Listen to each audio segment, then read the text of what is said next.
I'm Jim Upsitnik. I'm the president of the Preservation Foundation. I'd like to welcome you here this afternoon. I'm glad to see everybody has survived the winter and out on a bright sunny day, and hopefully, spring is around the corner. So really appreciate your attendance and your participation in all of our foundation events.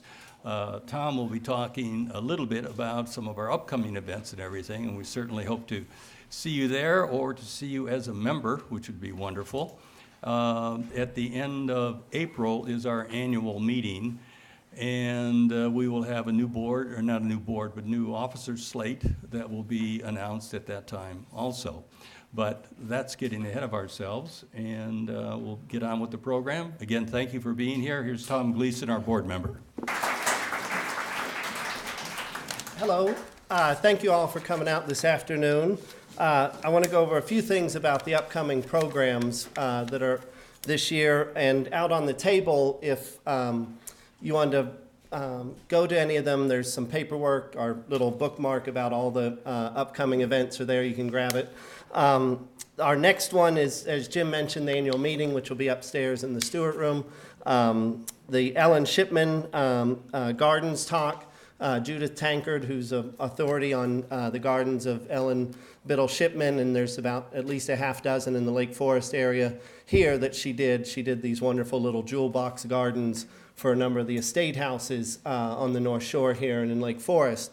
So Judith Tankard will be here, that date is May 9th for her talk here at Gorton. I want to thank a few people, Marcy Kerr, our executive director, Natalie Rankenmeyer, the program's co-chair, along with Elizabeth Abatista for helping set this up here today. I want to thank Bill Tyre, Nate Lielasus, and also John Kramer for helping get all this set up. Bill Tyre is the executive director and curator of Glessner House, the beautiful House Museum and Historic Home on Prairie Avenue. It was done by H.H. Richardson in 1887. Just a beautiful masterpiece of architecture here in Chicago. If you've never been down there, I highly, highly recommend it. And Bill was telling me they have some new rooms recently restored and underway there, so there's even more to see and experience there with one of the Glessner daughters, now a new interpretation in her room. Bill is also the author of the book Chicago's Prairie Avenue and is a recognized scholar in the history of Chicago, the Chicago neighborhood in and around Prairie Avenue, its former residents, and also its architecture down there. So thank you, Bill, for coming here today. And then Nate is an architect with Northworks Architecture, where he designed single-family homes across the Chicago area, and he's also worked on a number of homes and projects and designs in Lake Forest here. So both Bill and Nate are board members of the Friends of Historic Second Presbyterian Church, a secular non-for-profit organization founded in 2006, whose mission is to preserve and restore Chicago's Second Presbyterian Church and to educate a worldwide audience about the historical and cultural significance of this national historic landmark. So with that, I think Bill's going to start us off here, and you're going to hear a lot of great things about the church and the window restoration as well. Okay, thanks, Tom. It's a pleasure to be here. As you will hear shortly, there's a history between Second Presbyterian and Lake Forest that goes back more than 160 years, so it's nice to play a small part in keeping that tradition going. So, as Tom mentioned, the church was designated a National Historic Landmark in 2013, and I wanted to read just a brief quote from the designation by the Department of the Interior. Second Presbyterian Church represents the visual and philosophical precepts of the turn-of-the-century arts and crafts design movement. Its interior, the masterwork of noted architect Howard Van Doren Shaw, presents some of the finest examples of arts and crafts, mural painting, sculpture, stained glass, and crafting in metals, fabrics, wood, and plaster. It is the only individually listed church in the city of Chicago and one of only 3 churches in the state of Illinois. So we joined the ranks of Frank Lloyd Wright's Unity Temple in Oak Park and the Church of the Holy Family in Cahokia, which built in 1799 is the oldest church building west of the Allegheny Mountains. So the origins of Second Presbyterian go back to Fort Dearborn, where First Presbyterian was founded in 1833. Within a decade, however, as the infant city of Chicago started to grow, the congregation grew as well. There was a need for a second church, and there was also some disagreement about the issue of slavery. All the members were, of course, in favor of abolition, but there was a great difference of opinion as to exactly how that was going to take place. Second Presbyterian was organized in June of 1842 with 26 charter members in this building in downtown Chicago, known as the Saloon Building. Saloon had nothing to do with drinking at that time. And the charter members included Benjamin Raymond, shown here, who was then serving his second term as the mayor of the city of Chicago. And he later went on to found the Elgin Watch Company. Within 3 months, the congregation had completed its first building at the southeast corner of Randolph and Clark, which now forms part of the block where the Daly Center is located. It was designed in the typical meeting house style, and almost as soon as it was constructed, it was too small, and they literally sawed the building in half, spread it apart, and added 20 feet to the middle of the building.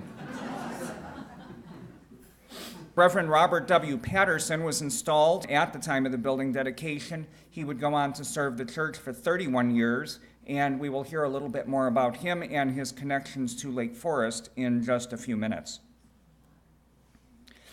In less than a decade, with the rapid growth of the city, that building simply became too small for the congregation, so they purchased another lot in downtown Chicago and engaged the services of the East Coast architect James Renwick Jr. to design their new building. Renwick had designed the Smithsonian Castle, shown at lower left, and would later design the now famous St. Patrick's Cathedral in New York City. The stone that was selected for the building came from a local quarry on the near north side of Chicago. The unique stone contains bituminous deposits, tar that literally bleeds out of the stone after it is cut. The church thus earned the name of the Spotted Church because of these spots that would appear. It is believed to be one of the first Gothic revival structures west of New York. Renwick sent Asher Carter to superintend the construction of the building, and he would later design some of the earliest buildings right here in Lake Forest, including the hotel and the first building for the Lake Forest Academy. The building was dedicated in early 1851. Just 5 years later, in 1856, the Lake Forest Association was formed in the lecture room of the building, with members of both First and Second Presbyterian churches present. The association came about in part as a response to the Methodists having founded Northwestern University in Evanston in 1851, and the desire for the Presbyterians to have a university of their own. Many of the members of Second Presbyterian purchased lots in Lake Forest, and the proceeds of those sales were used to fund the Lake Forest Academy and at the time what was known as Lind University, later of course Lake Forest College. Reverend Patterson, Second Presbyterian, served as the first president of the university in the mid-1870s until, as he said, younger hands could take the helm. And the building shown in the lower part of this image, Patterson Lodge on the campus, was built in 1879 and named for him, and I understand it was the recipient of one of the Preservation Foundation awards back in the 1990s when it was restored. Reverend Patterson was the patriarch of an incredibly prominent family. His son, Robert W. Patterson, became the editor-in-chief of the Chicago Tribune. His granddaughter, Eleanor, known as Sissy, was one of the first women to head a major daily newspaper, the Washington Times-Herald in Washington, D.C. A grandson, Joseph, was the founder of the New York Daily News, and Joseph's daughter, Alicia, married Harry Guggenheim and was the founder and editor of Newsday. And last but not least, Joseph's other daughter, Josephine, married the famous artist Ivan Albright, and their son was married to Madeleine Albright, the first female U.S. Secretary of State.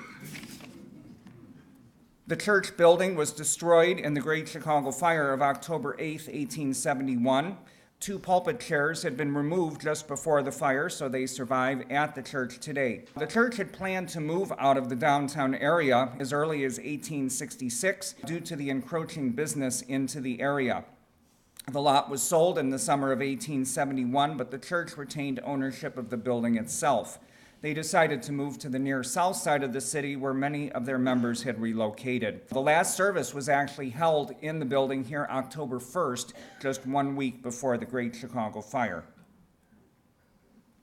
One of the church members, Charles Kellogg, put a new roof inside the building. You can see that behind the window opening here. And he used it as a temporary factory for his ready-made clothing company until he could build a new structure. Eventually, the building was taken down and many of the stones were salvaged, first being moved to Winnetka for a house project that never materialized, and thence to Lake Forest, eventually acquired by the First Presbyterian Church of Lake Forest, used in the construction of their building, which was dedicated in 1888.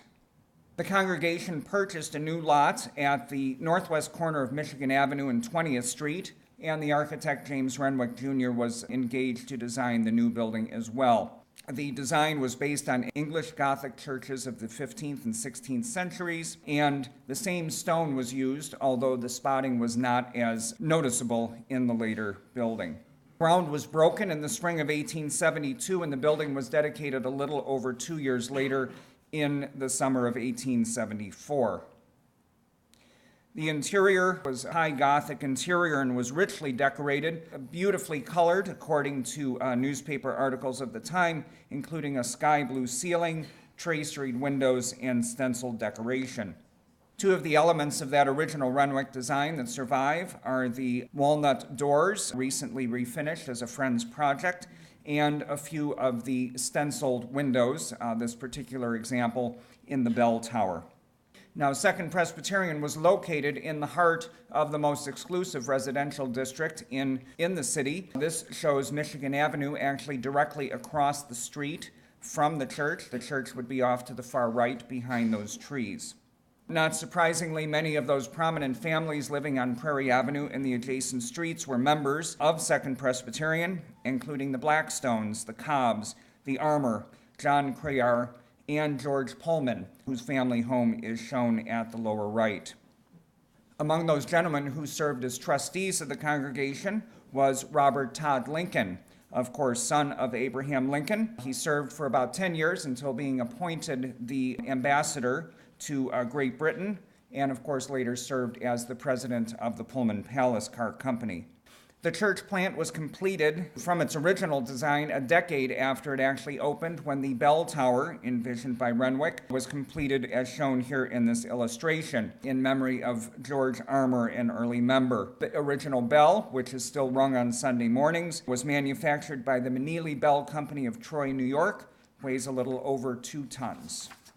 The interior was extensively redecorated in the late 1880s by the English decorator William Prettyman, who had come to Chicago. He was a good friend of John Root, the firm of Burnham and Root, doing the interiors of many of those buildings. And by that time, the congregation acquired its first Tiffany window, which you will see in a few minutes became a very important part of the overall design of the sanctuary. A couple of years later, Tiffany's chief competitor, John Lafarge, was asked to design a new window for the large rose window opening on the front facade of the building. And this was based on the large mural that he had done for the Church of the Ascension in New York City, shown at the lower right.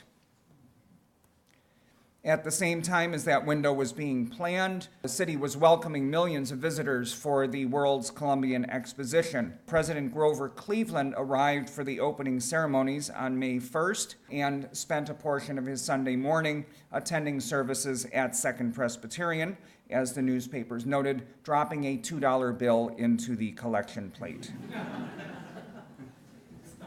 Within a year of the exposition closing, the congregation acquired another Tiffany window. This one, known as the Angel in the Lilies window, was a copy of a window that Tiffany had displayed at the fair. Tiffany's exhibit consisted of a chapel with windows and a mosaic altar and light fixtures. This was a particularly popular window. Several of these were made for churches around the country. In March of 1900, a devastating fire completely destroyed the sanctuary and the roof of the building, as seen here, due to a malfunction with the gas lighting system. Fortunately, nobody was injured. The exterior walls, made of that spotted stone, survived intact, and the Lafarge window and 2 of the 3 Tiffany windows were destroyed as well. Howard Van Doren Shaw, who was 31 years old at the time, was engaged to rebuild the interior. He knew the building well. He had been baptized and confirmed at Second Presbyterian Church, his parents being active members there, even predating his birth in 1869. He had grown up in a house just a couple of blocks from the church and was part of that community. He went off to Yale, then completed his architecture program at MIT, and returned to Chicago in 1891, going to work for William LeBaron Jenney, the father of the modern skyscraper. Interestingly, the next year, during an extended tour of Europe, he happened to encounter the architect James Renwick while traveling in Spain, and they spent several days traveling together. He eventually opened his own firm in 1894, and 3 years after that, became one of the charter members of the Chicago Arts and Crafts Society. Now, the project to rebuild the sanctuary was not the first time that Second Pres had asked Shaw to design something for them. 3 years earlier, his first commission consisted of this building for the John Crayer Memorial Sunday School Chapel, located several miles south of the church and funded by a bequest from the philanthropist John Crayer. It still stands, although no longer a Presbyterian church, in the 5800 block of South Indiana Avenue. And it's interesting to note that the chapel was designed and built the same year as Howard Van Doren Shaw's summer home Ragdale here in Lake Forest. The quintessential Twin Peaks and stucco facade echoed in both of these designs. During the summer of 1900, Howard Van Doren Shaw and his wife spent several months traveling through England, where he gathered ideas for what the new sanctuary of the building was going to look like, capturing details that would be used almost exactly, but with his own typical twist added in.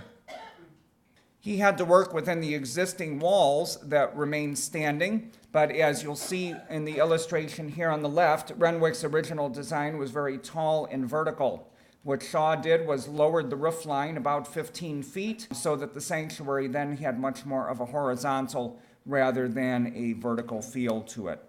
The reconstruction of the building took 18 months to complete, and Shaw brought in a team of craftsmen, several of whom had worked with him previously, several who would work with him on many of his remaining commissions for the next 2 decades. The building was dedicated in November of 1901.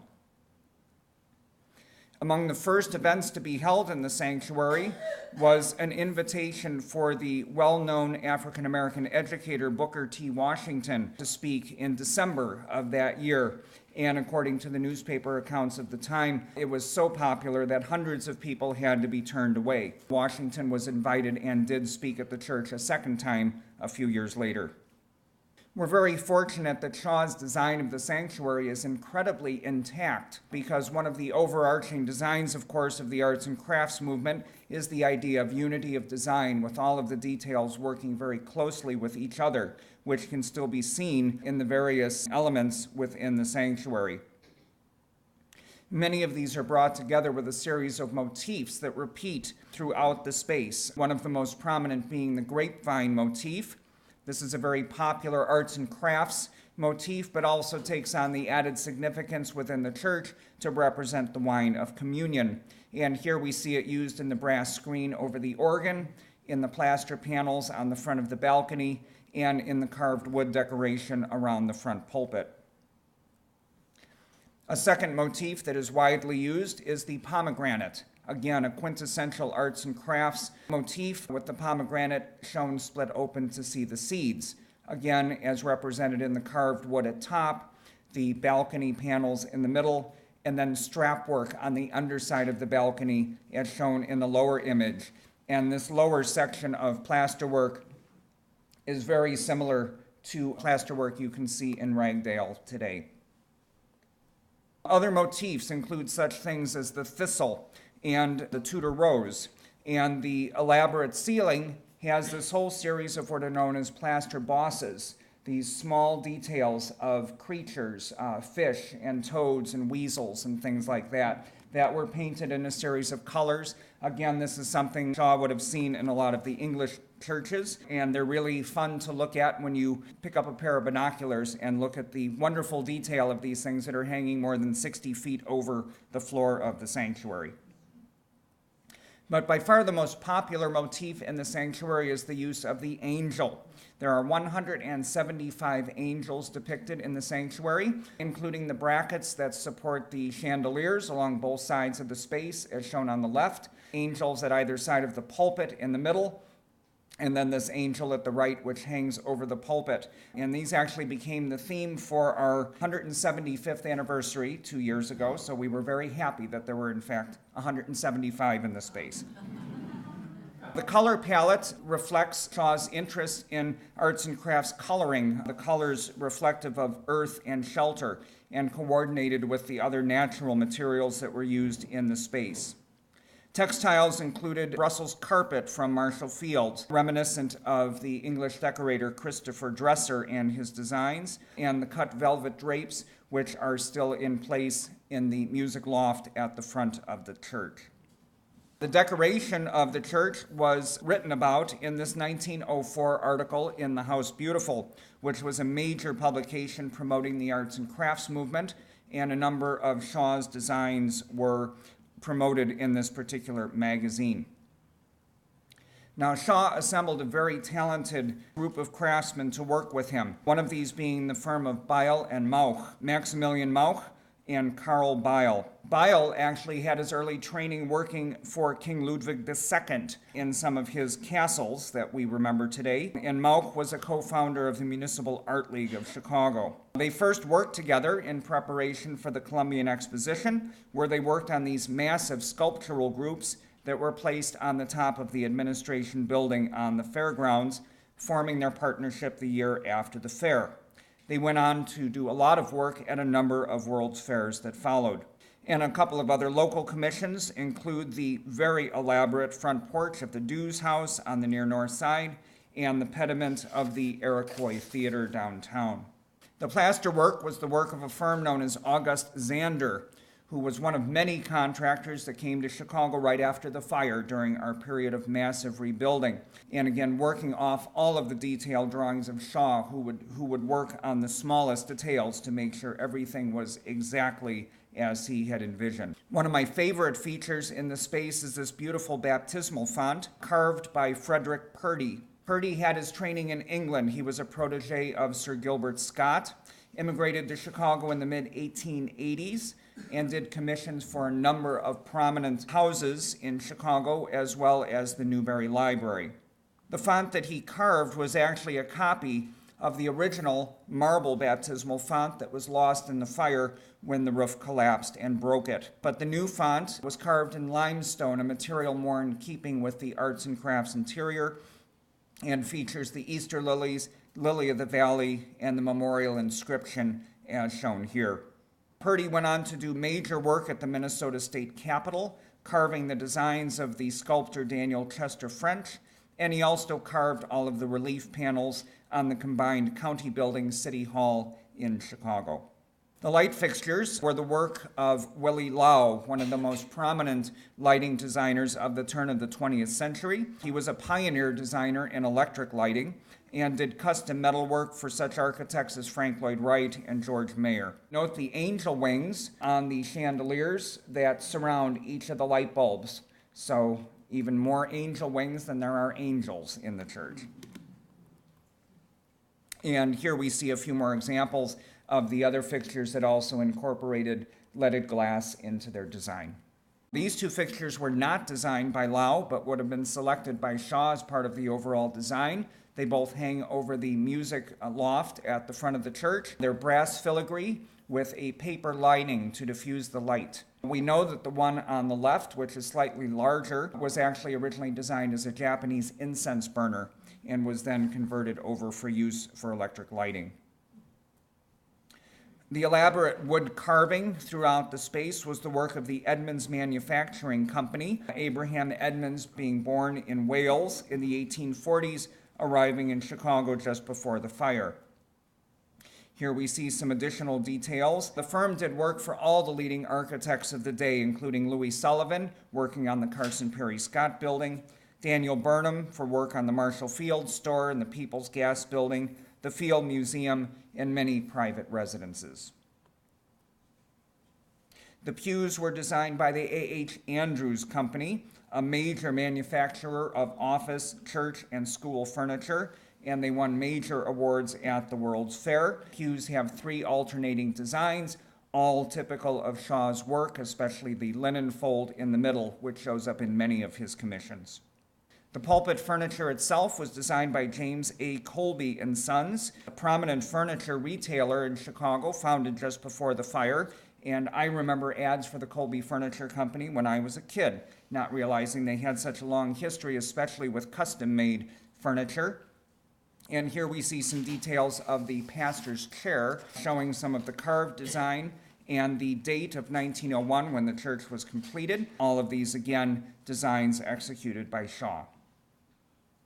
Now, Shaw's most important collaborator in the design of the sanctuary was Frederick Clay Bartlett. Bartlett had studied in Europe for several years after the Columbian Exposition, was one of the first Americans to be admitted to the Royal Academy in Munich. Later on, he had the opportunity to study with James McNeill Whistler and Pierre Buffet de Chavannes, the leading muralist of the time. He returned to Chicago in 1900, just at the time of the fire. So this was his first large commission, which included 13 murals, the large Tree of Life mural shown here at the front, and 12 side murals. They were all designed in what was known as the pre-Raphaelite style, based on the Middle Ages and very compatible with the overall arts and crafts design of the sanctuary. Here we see one of the 12 side murals, which repeat the themes of sacred music, abundance, and adoration, every one of the murals being different. Bartlett went on to receive many additional commissions, one of his largest being at the University Club on Michigan Avenue, where he designed the murals for the Michigan Room, as well as the windows in the Cathedral Hall on the upper floors of the building. And he and Shaw did collaborate about a decade later when they worked on the Fourth Presbyterian Church on North Michigan Avenue. But many people will remember Bartlett not as an artist, but as an art collector. In 1925, Bartlett gave his large art collection, assembled with his wife Helen, who had just died, as a memorial to her. It was the first large collection of post-impressionist paintings to be given to any major museum in the world, and included the first examples of works by artists such as Toulouse-Lautrec and Van Gogh, shown here, and also the Art Institute's first Picasso, and arguably their best-known painting, Sunday Afternoon on La Grande Jatte. But perhaps what brings people to the sanctuary more than anything else is the extraordinary collection of leaded glass windows, of which we see the 6 lining the south side of the sanctuary here. Shaw designed a number of the windows himself, engaging the firm of Giannini and Hilgart to execute his designs. The firm had just been founded in 1899, so it was an early commission, and they would go on to design works for Frank Lloyd Wright and many of the Prairie School architects. Here we see some of the additional windows designed by Shaw and executed by that firm, including a couple of my favorites, which are these windows here. These are in our fellowship hall. There's actually 6 panels of these. And what this is this is actually a stylized version of the silver chalices that are part of the communion service done by Tiffany firm, and Shaw used that as his inspiration. This beautiful light screen, which brings light from the narthex into the back part of the sanctuary, but we believe was the work of the female artist Blanche Ostertag, who collaborated with that firm. And it's wonderfully done, as you can see, all in clear glass using different textures to represent the different components of the design. As I mentioned earlier, there were 3 Tiffany windows in the building at the time of the fire. One of them had just been installed 18 months earlier, the window shown here. Trustees' records indicate that portions of that window were possibly salvaged, so some of the glass might actually predate the fire. It was rebuilt in exactly the same design. and it's a good example of the Tiffany figural windows. The second window was for the Fargo family and depicts the scene of Easter morning with the angel at the open tomb. And then the third of the replacement windows following the fire for the Kellogg family. And this is believed to be a unique Tiffany window. Tiffany would often repeat his designs, but as far as we know, this was only designed here for Second Press. It depicts an actual scene in Colorado, known as the Mount of the Holy Cross, which was photographed and painted in the late 19th century and was a common destination for those traveling. We know that the Kellogg family summered in Colorado, and they probably suggested this particular theme. Shortly after the rebuilding, one of the windows that was added was the Peace window in memory of Silas Comm, and you'll be hearing more about the restoration of that in a few minutes. The last window that Tiffany designed specifically for the space was the pastoral window, shown here, kind of the quintessential Tiffany landscape with the beautiful layered glass, the rich colors that really represented Tiffany's firm at its most mature. This was installed in 1918. There are other glass makers represented as well. The Lafarge rose window that was lost in the fire was replaced by this window of a new size and shape, but a similar theme, the Ascension of Christ. This window is known especially for its vibrant colors, and when it is facing east, is especially spectacular in the early morning hours when the sunlight is coming in. In fact, a newspaper article of the time said that it was so brilliant and bright that it would tend to distract worshipers from listening to the pastor's sermon. Directly below the Ascension window are a series of 5 windows known as the 5 scourges, which depict the 5 steps of Christ towards the crucifixion, depicting the angel holding the whip, the crown, the cross, the hammer and nails, and the rope. 2 of the most unusual windows in the space are those depicting St. Margaret and St. Cecilia. These were designed by Edward Burne-Jones, the stained glass designer, who worked for William Morris in England, and they are 2 of less than a dozen Morris and Company windows that exist in the United States.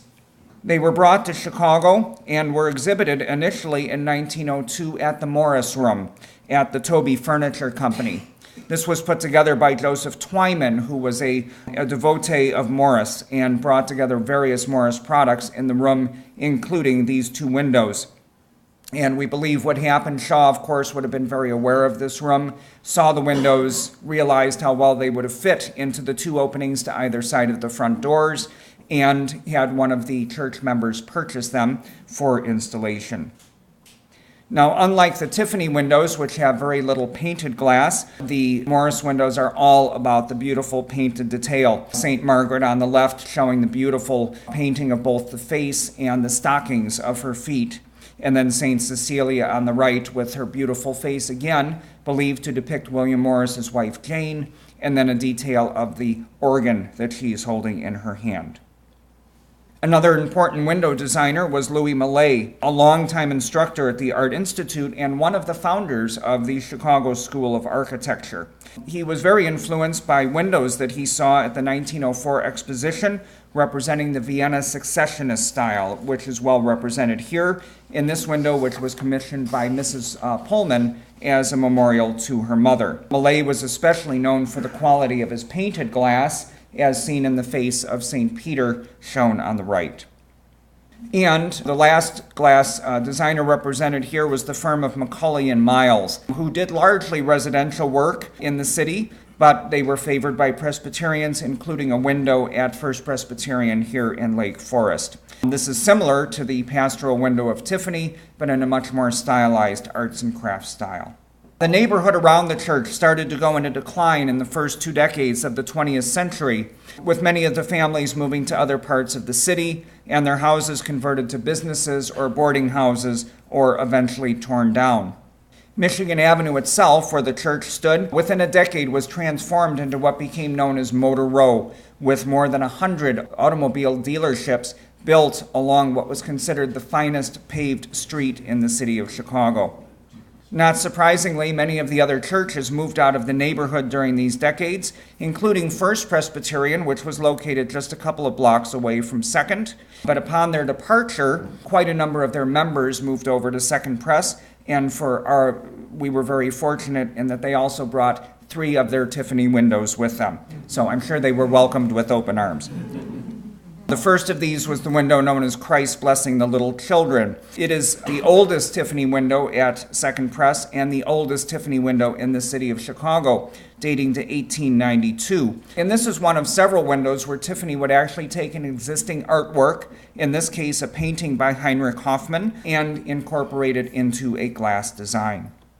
The second window brought over from First was known as St. Paul Preaching at Athens, and you can even see the Parthenon depicted there in the background near the top of the window.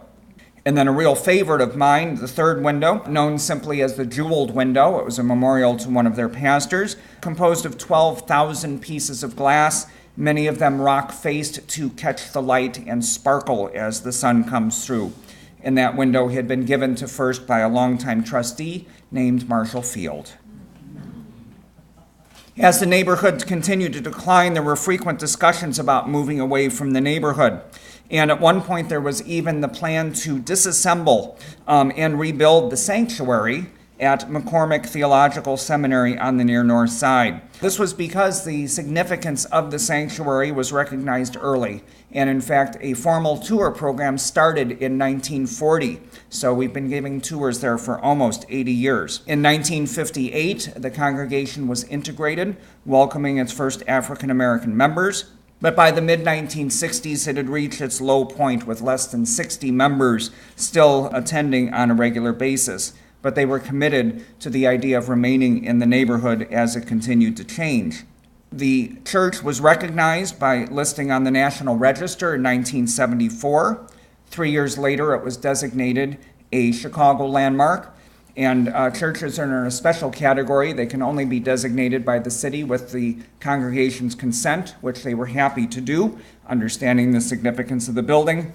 And then, of course, in 2013, its recognition as a National Historic Landmark. Friends of Historic Second Church was formed in 2006 with the mission to preserve and restore the art and architecture, especially of the sanctuary space as shown here. We run an active tour program, have completed a historic structure report to guide us on future restoration projects, and we'll be hosting a number of programs, including most significantly in May, our symposium on the architect Howard Van Doren Shaw in honor of the 150th anniversary of his birth.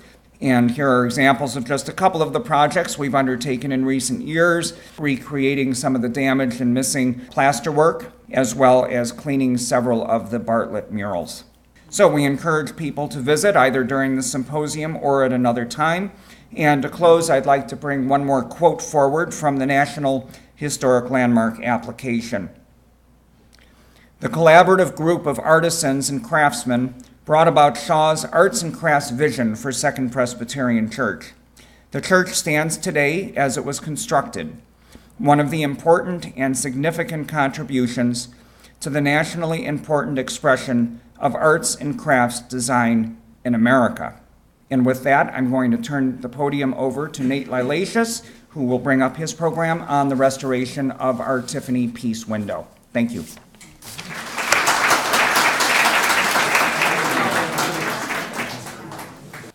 Good afternoon. My name is Nate Lielasus. I'm Vice President of the Board at Friends of Historic Second Church. I'm incredibly excited to talk to you guys about the restoration of the Peace Window. This is the largest preservation project that Friends has undertaken to date. This is the first window in the sanctuary to be restored, and we launched a pretty massive capital campaign to raise the over $300,000 it cost to restore this window. We had 177 individual donors. So before the restoration, the window was in pretty grave condition. We knew that the condition was not good because of the historic structures report that we funded and undertook that Bill mentioned. You can see on the left that at the bottom of the window had started to sag, and so as it pushed on the sill, pieces of glass were popping out and cracking. On the upper right, it's kind of hard to see in the image, but this was at a south elevation. The window got very hot, and it started to sag and bow, and it had ripples across the surface of the window. The window had actually bowed so much that it was pressing against the exterior protective glazing that had been installed on the window. The lower two images, the middle photo on the bottom is a mud wasp nest, and that was discovered during the deconstruction of the window for the restoration. On the bottom right, you can see another example of that, the glass bowing out of the window. Here's a image of the window side by side. It's the pre-restoration image on the left, and obviously the restored version of the window on the right. And you can see that aesthetically, it was a dramatic difference. We obviously undertook the restoration because of the danger of the window being lost due to being further damage and degradation. But obviously, the new aesthetics of the window were a major exciting point for the window. Restoring the window took a pretty big team of people. I'm going to mostly focus on the work that Venturella Studios undertook, and that was the actual stained glass restoration studio in New York where we sent the window. But other people involved in the restoration of the window included Restoric. They fabricated the steel frame of the window. And I'm going to point out some of the... So the window is within a steel frame, you can see here. And so there are actually individual panels of the window that can be removed separately. So when the window was disassembled for restoration, all these panels were taken out individually, crated, and sent to New York. We also restored the plaster jambs around the window. Kelly Plastering did this work. We worked with Boley Andrews Masonry Restoration. They did work on the exterior jambs, so that was fixing and protecting the stone on the outside of the window. And then Celtic Painting repainted that bay in the original colors of the church. But I'm going to specifically focus on the work that Venturella Studios did. They were really hands-on with the restoration, doing all the work in New York. So once the window was disassembled, packed into crates, and shipped off to Venturella Studios, the first process was to really document the window. The entire window had to be taken apart for restoration, so they wanted to document the window very well so we know exactly how it should go back together. So they documented the window by doing pencil rubbings over the surface of the glass, and you can see a great example of that on the left. And then you can see the same panel of that window on the right. This is photographed in reflected light. The window was photographed in both reflected light and transmitted light. So in the transmitted light photography, the light would be coming through the window, so you could really see the different colors and textures in the glass, and it gave more information when relocating all the pieces. When Tom analyzed the window, he realized that all the caming of the window, and that's the H-shaped piece of metal that surrounds all the pieces of glass and the glass slots into, the caming of the window was very brittle and could not be reused. So originally we had thought we might be able to reuse a lot of the caming. It turned out we could reuse very little of it. So some small panels we were able to keep as they were, but most of the caming in general was not able to be reused. So what they had to do is they had to remove all the glass from this metal cage that made up the window. And the way the caming looks, it's an H-shaped profile. It has two leaves with a heart. And so to remove the glass, he peeled back the back leaf of all the caming and removed the glass from these metal cages. Here you have a picture of all the glass that was removed from the window. And he's kept these glass in little buckets of sand. And that way you wouldn't lose a piece of glass by falling down a crack in the table or getting mixed up with other glass. So each little bucket of sand is a portion of the window. And you can stick the glass in the sand, it's not rubbing against anything else, and you can keep track of it. On the bottom, you can see pieces of glass that have been cleaned, and you'll also notice that a lot of the pieces of glass are broken.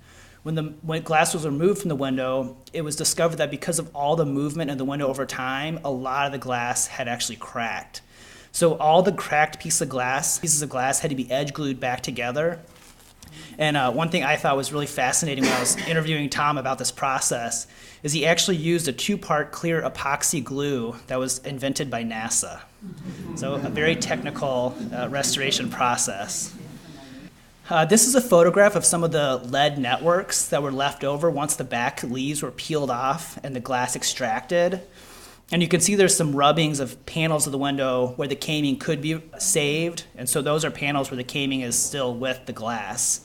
But you can see these make really beautiful artifacts in their own right. These were all attached to boards and returned to the church. So we have all these, we have all the original lead from the window in the friend's office.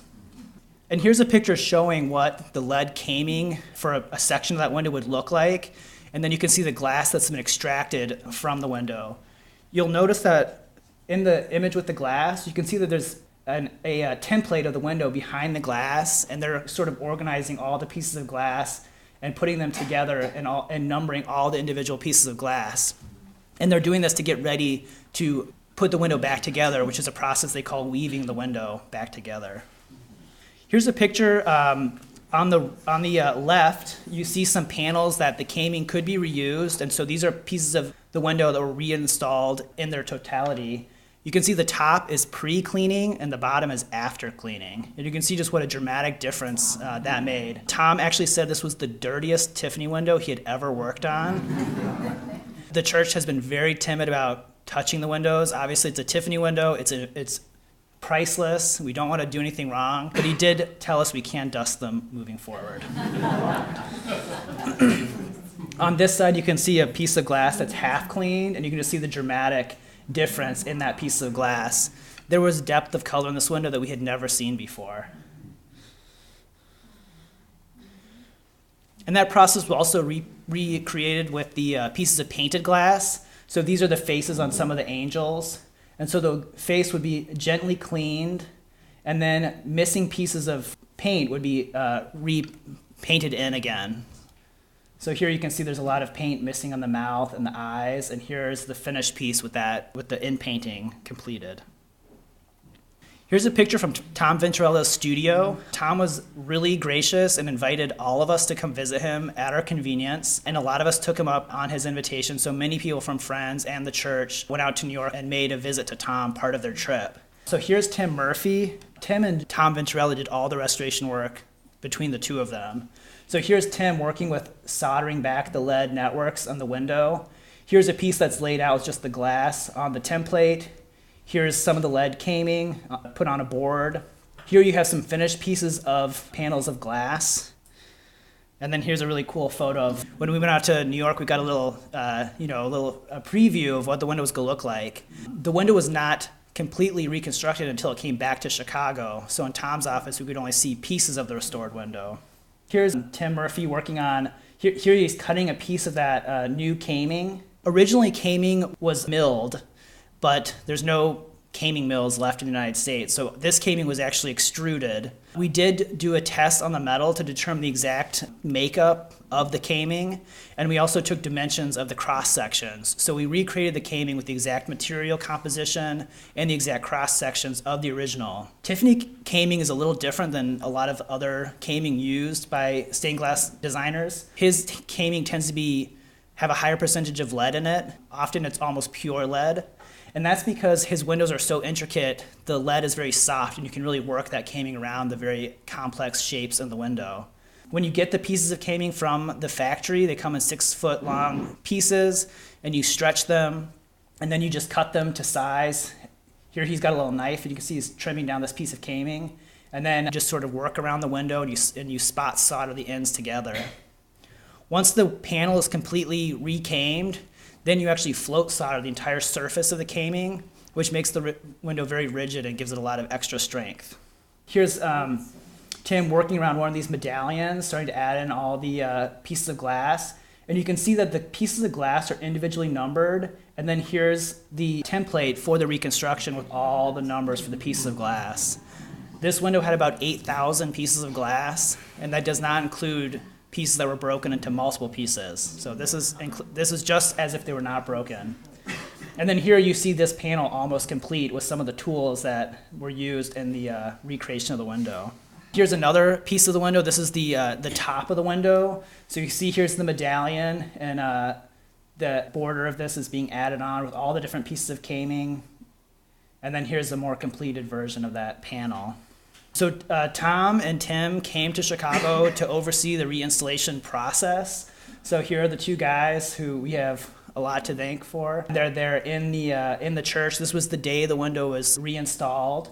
And then here you can see there's someone photographing Tom as he twists the last tie wire from that window. That was the final step in the restoration. And I actually handed him that tool, so I like to say I had a hands-on process in the restoration process. And then here we have the window before restoration and the window after restoration. We're absolutely thrilled to have this done. We also have a monumental task in front of us. We have 12 monumental-sized sanctuary windows, 9 of which are Tiffany, and we only have 1 that's restored. So thank you very much.